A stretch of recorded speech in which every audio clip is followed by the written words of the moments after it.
What's up guys, Kris Gethin here. I'm going to be talking to you about Kasein and the release of our new Kasein from Caged Muscle.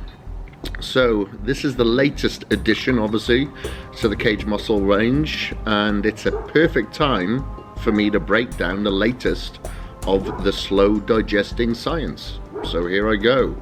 So I'm sure a lot of you already take Kasein or know what it is, but just for those of you who don't know, it is an ultra premium, well ours is, spelt with a K, and cold processed micellar casein isolate that is carefully manufactured from hormone and antibiotic free milk by an innovative microfiltration process. So this filtration method preserves the structural integrity of the protein, ensuring that the finished product maintains its natural micellar structure as it's found in milk. Unfortunately today you'll find, not just in casein but in whey proteins as well, when companies are isolating the casein away from the milk protein, they'll use heat or chemicals, which destroys the structural integrity and the protein fractions, which pretty much goes against what we're supposed to be doing. Of course, it's a lot more expensive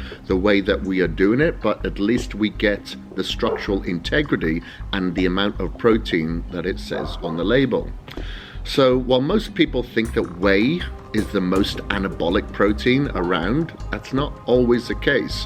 Whey protein is definitely the most versatile go-to protein source, especially when you want fast digesting source, like straight after your workout or first thing in the morning.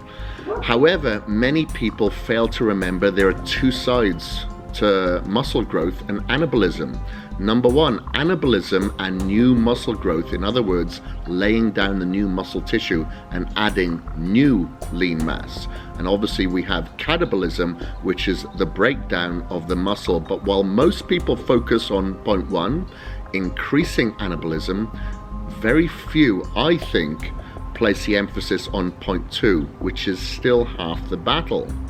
Just like a diet and exercise, for instance, both together help in fat loss. Like, you wouldn't try to diet only using one of these two key variables. You have to diet and you have to train, you know, much like your exercise, work, weight training or cardio. If you want to optimize results, we all know that you must maximize both of these sides of the equation.